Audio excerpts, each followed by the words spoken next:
ครูบาอาจารย์ในบ้านเฮาเมืองเฮาตะกี้มีได้คือยาทานขี้หอมยาคู่ขี้หอมหรือยาทานพ่นสเม็ก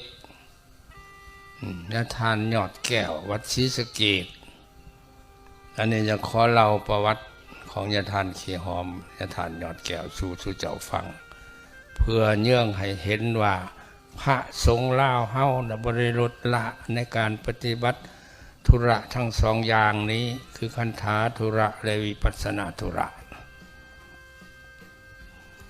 ยาทานขี้หอมนั่นเด้อบ่แม่นคนอื่นคนไก่ได้คนแข็งสวรรณเขตเฮาได้คนบ้านดงกึมทิศดงเห็นหันแต่นักปราชญ์อาจารย์หลายคนญาติแย่งเอาคนดีไปเป็นคนของเขาก็มีหลายทั้งนักปราชญ์อาจารย์ครูบาอาจารย์ทั้งฝากของทางเมืองไทยก็เขียนประวัติยาทานขี้หอมเนี่ยว่าเป็นคนจังหวัดอุดรท่านเจ้าคุณเจ้าคณะจังหวัดนครพนมองค์กรเอิ้นเป็นว่ามหาแก้วนะมายืมเอาหนังสือน้ำยาทานแกงกอกหนังสือประวัติยาทานขี้หอมนะ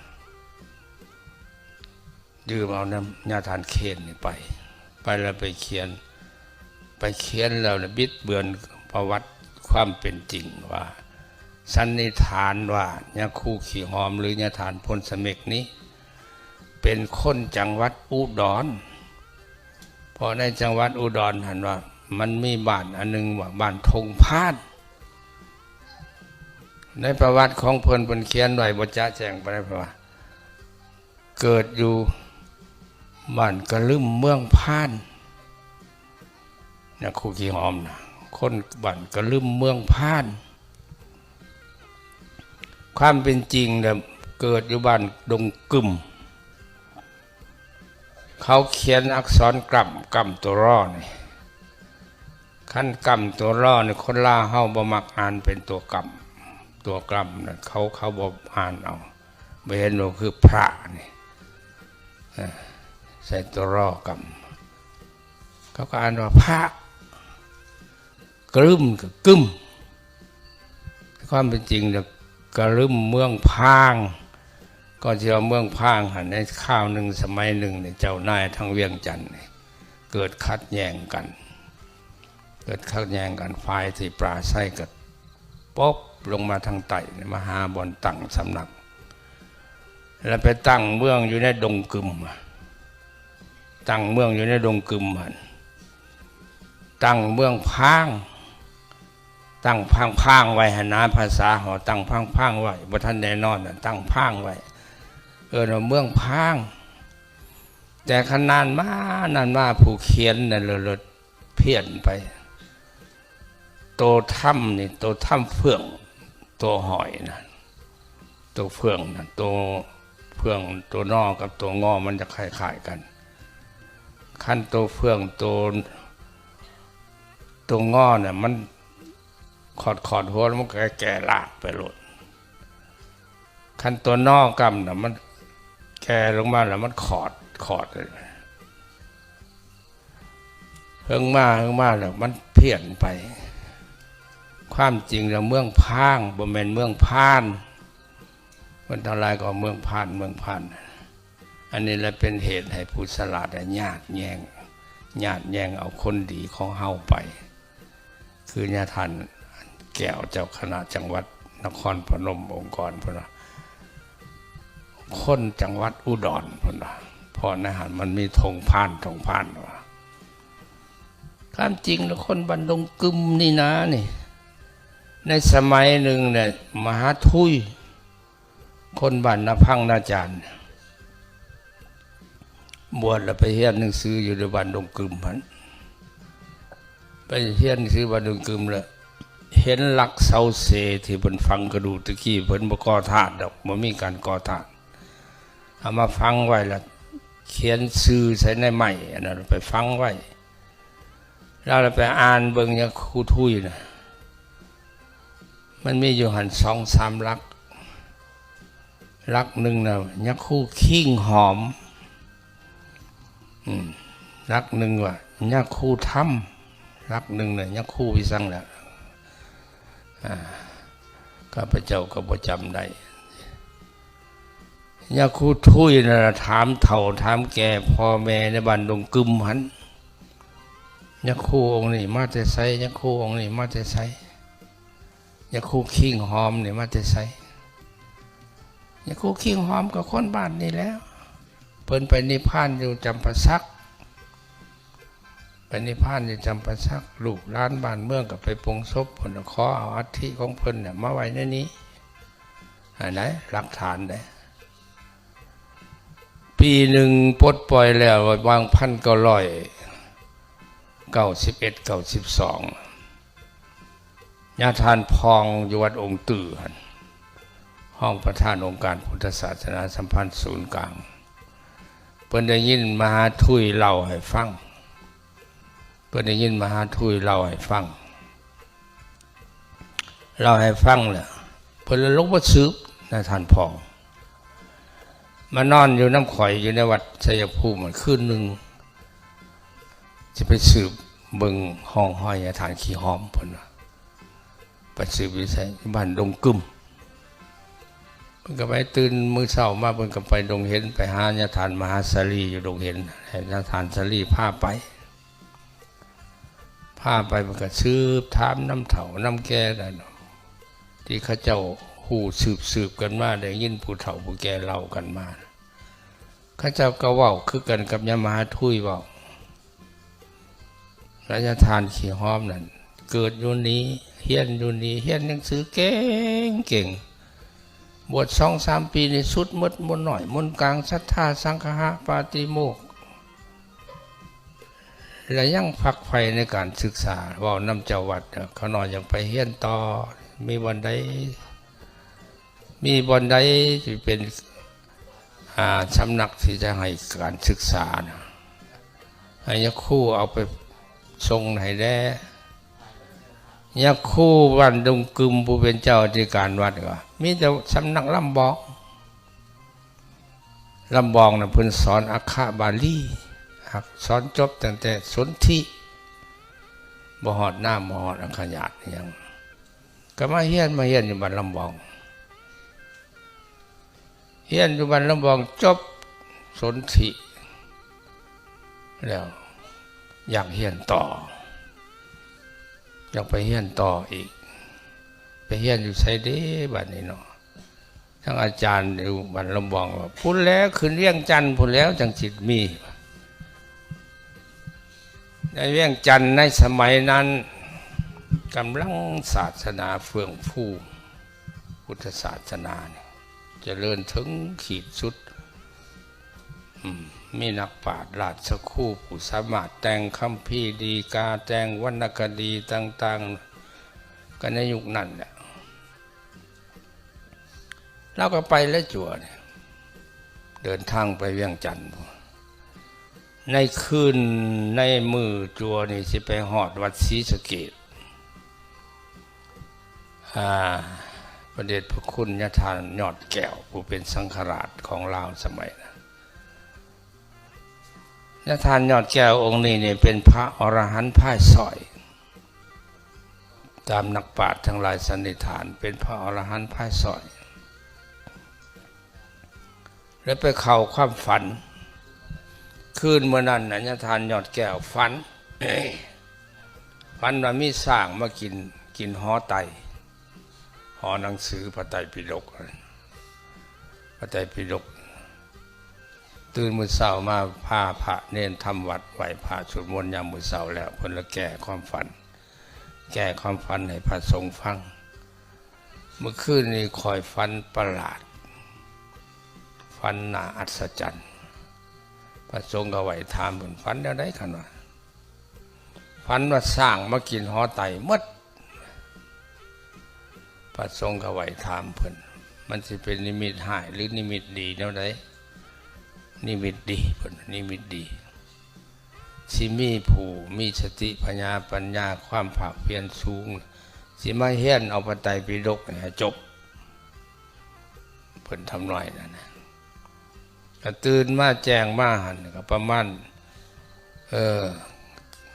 ไก่สิเทียงเนี่ยจัวนี่เราไปฮอดจัวขี้หอมนี่ไปฮอดก็เข้าไปไหวเพิ่นขอฝากเนื้อฝากตัวเป็นศิษยานุศิษย์เพิ่นก็หับเอาแล้วก็ตั้งใจเฮียนจมเฮียนท่องเอาลีนี่จนจบ3 ไตรปิฎกนั่นบ่แม่นแต่ว่าเฮียนจมเฮียนท่องได้ทั้งแปลได้อธิบายได้ก็ความซาลือว่ามีจัววิเศษจัวพิเศษมาอยู่วัดศรีสะเกษเฮียนจบพระไตรปิฎกก็ดังไปฮอดเจ้าชีวิต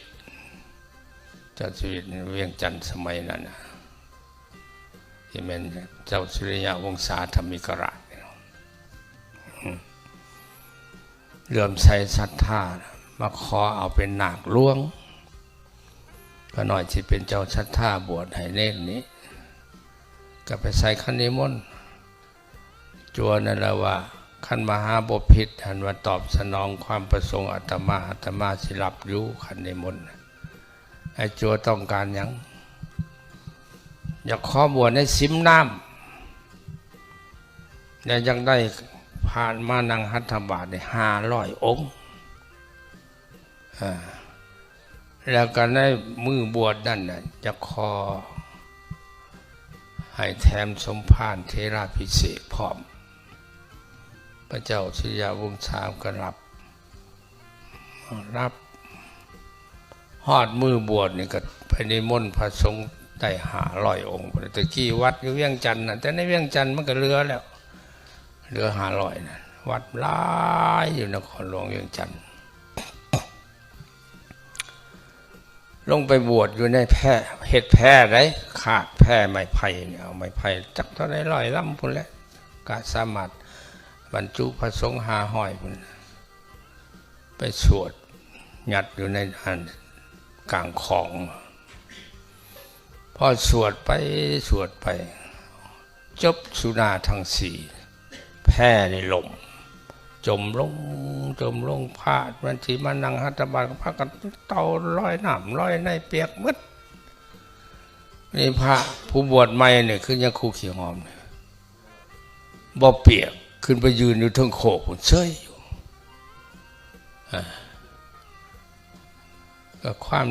วามลือว่าเนี่ยคู่องค์นี่วิเศษวิโสแล้วแต่ทุกคนก็ลังไลไพ่แตกไปนบไปไวไปสักการะบูชาแตกวุ่นแล้วพระวิเศษเด้ที่เพิ่นได้เนี่ยนั่นย้อนอย่างย้อนเพิ่นดำเนินตามทิศทางที่พระพุทธศาสนาวางไว้คือคันธาธุระเพิ่นก็เรียนจนจบได้มาปฏิบัติวิปัสสนาธุระจนสามารถได้สมาธิได้หอดอภิญญาก็แม่นปฏิบัติวิปัสสนาธุระนั่นสั่นได้บรรยุมาว่าลัดไปซะว่าละเอียดมันยาวอยู่มาในช่วงนั้นมีผู้บัญชาการทหารสูงสุดชื่อหน่อยเพิ่นว่าพญาแสนโบเป็นผู้บังคับทหารหมดประเทศยึดอำนาจจากพ่อเฒ่าหลังอันนั้นเจ้าสุริยวงศาลงมาแล้วได้เจ้าสุริยวงศาสวรรคตไปแล้วต่อมาพี่แล้วยึดอำนาจจากพ่อเฒ่าเป็นเจ้าชีวิตแทนพ่อเฒ่าพญาแสนโบนะคนจังหวัดหนองคายผู้ใดมาเป็นทหารในพระราชสำนักคันยึดอำนาจเป็นเจ้าชีวิตแทนพ่อเฒ่าแน่นั่นแหละก็สังโคบเต็งไฟฝ่าประชาชนเดือดร้อนปุ่นไหวเราจะยังได้ป่าเห็ดเมียเอื้อยเมียเพิ่นเราเป็นลูกเคยเจ้าชีวิตได้พญาแสนโบแต่ว่าเอื้อยเมียน่ะเป็นแม่หมายผัวตายป่ายังถือผ้ามาท่องอยู่ยังเอา ป้านะมาเฮ็ดเมียอีกแล้วก็ทำที่ว่าเพื่อหลีกเว้นความคารหานินทาของสังคมกับปรึกษาเฮติปรึกษาหาลือนำอำมาตย์ราชมนตรีต่างๆนั่นแหละพวกอำมาตย์ทั้งหลายกับบ่กล้าสิตอบที่ว่าบ่สมควรกับย่านเล่าขาย่านเล่าไปตัดข้อก็บ่มีผู้ใดที่ว่าสมควรหรือว่าบ่สมควรก็บ่มีผู้ใดกล้าบอกเลยโยนไปให้ญาทานยอดแก้วพระสังฆราชบ่ได้แล้วบ่มีไผกล้าตัดสินได้แล้วคันบ่ไปไหวถามญาทานยอดแก้วมันก็แต่งให้คนไปไหวถามญาทานยอดแก้วญาทานยอดแก้วตอบว่าวิสัยมนุษย์มาหน้าเฮาบ่มีแนวนี้สิเอาน้องเอาบ่มีผู้ใดเฮ็ดแนวนี้ก็เห็นแต่สัตว์เดรัจฉานเพิ่นว่าเขาก็มารายงานเพิ่นแล้วรายงานว่าญาทานยอดแก้วว่าเฮ็ดแนวนั้นคือสัตว์เดรัจฉานเครียดบักใหญ่สั่งจับญาทานยอดแก้วได้จับไปขังคุกไว้กลางคืนมาเพิ่นออกไปทานยามอยู่ก็บ่เห็นเพิ่นไปเจ้าเพิ่นมีฌานมีอภิญญาข้าเจ้าพระอรหันต์ภายซอยออกไปแล้วลองลงไปไต่พุ่นแล้วสิไปหาลูกศิษย์เก่าเพิ่นอยู่เมืองกระเสริมอยู่ในเมืองกระเสริมน่ะมีจัวผู้นึงไปเรียนหนังสืออยู่นำเพิ่นแล้วเป็นจัวอุปถากเพิ่นฮักเพิ่นแพงชื่อว่าจัวโมจัวน่ะชื่อว่าจัวโม ไปเลยเข้าไปวัดก็ไปขอเพิ่งราศีสมภารเจ้าอาวาสอยู่ในวัดนั่นแหละเจ้าอาวาสเพิ่นก็ได้พักเช้าเดี๋ยวนี้ก็ได้เจ้าอาวาสบูจักว่าญาทานยอดแก้วเวลาถามหาโจโมยังอยู่บ่มันซิกแล้วโจโมซิกแล้วเป็นเสียงโมมันอยู่ในบ้านนี่บ่อยู่นี่แล้วไปนำมาให้แน่เพิ่นว่านำบักเสียงโมมาเสียงโมมันเห็นมันจื้อแล้วญาทานยอดแก้วมันก็โอ้ยหมู่ข้านมาหาแหละอีพ่อกูเอ้ยมาเนี่ยได้อีพ่อเว้ยโอ้ยพ่อนี่หอนมาเพิ่งเย็นลูกเอ้ยจะเพิ่นจับพ่อก็อยู่บัดนี้พญาแสนโบนี่ก็ได้ฮู้จักว่าญาทานยอดแก้วแหกคุกออกจังซั่นก็แต่งทหารน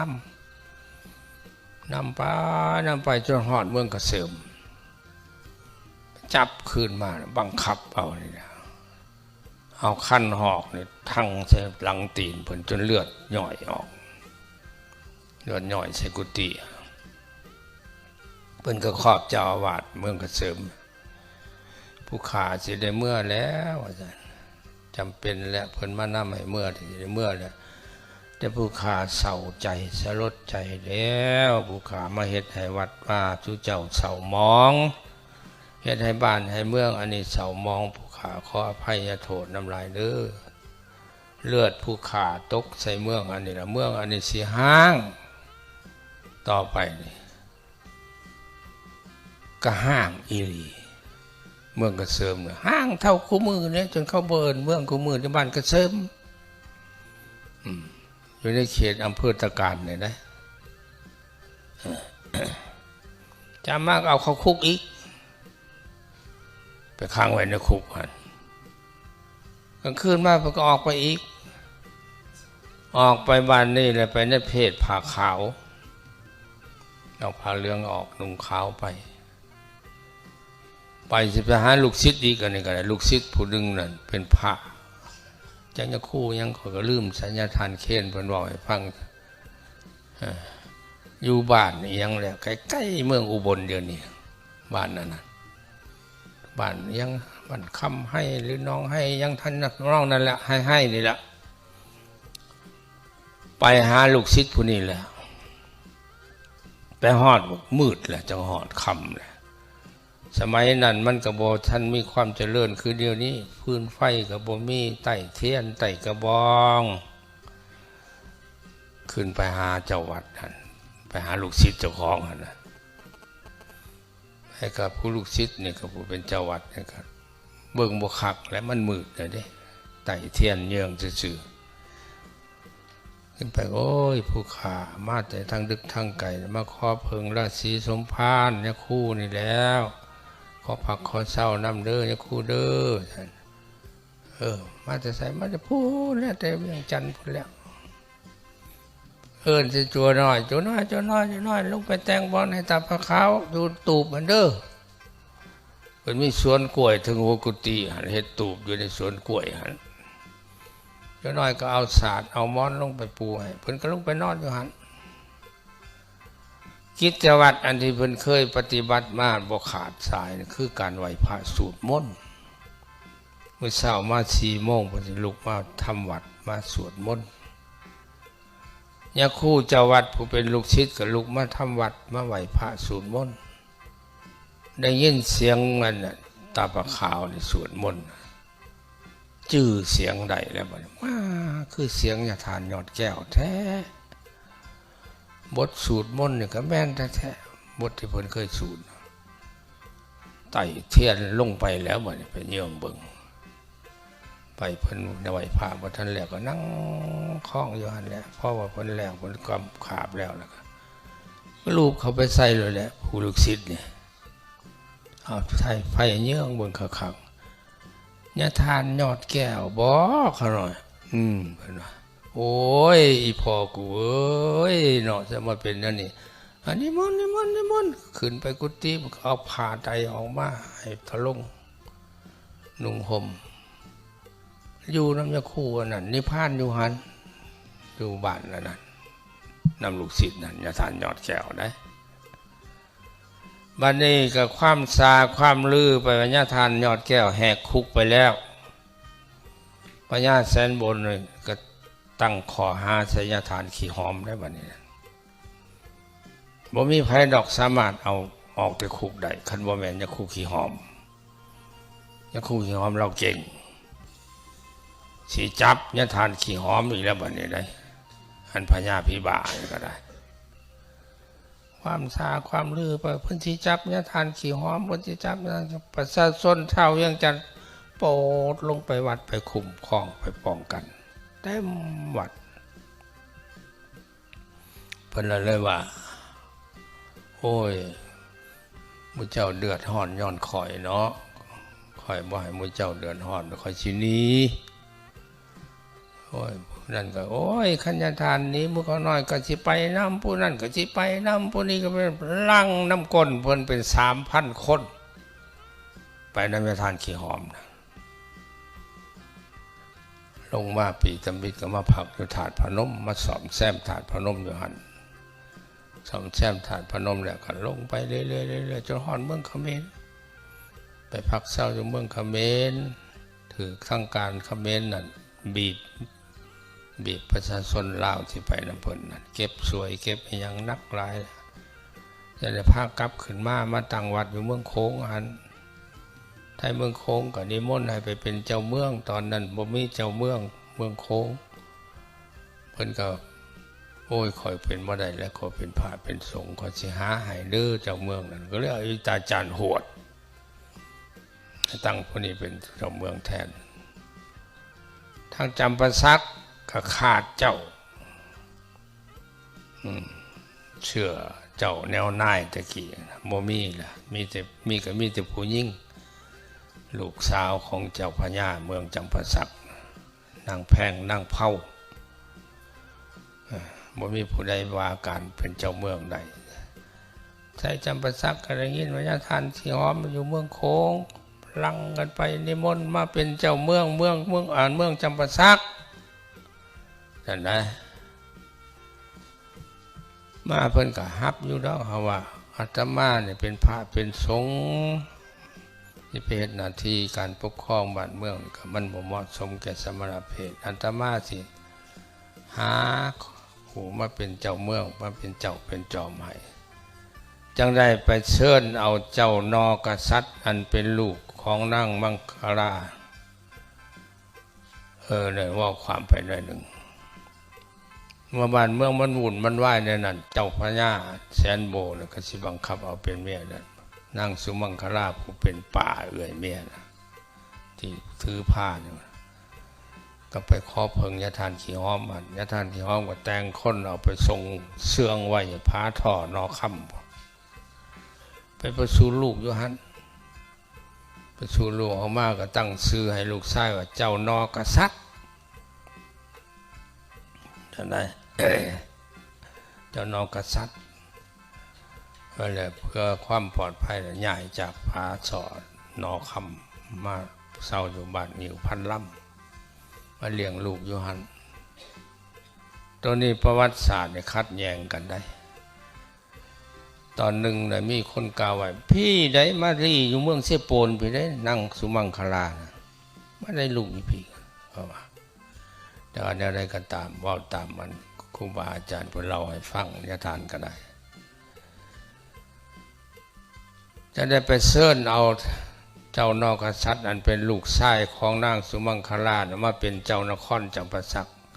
อภิเษกให้เป็นเจ้า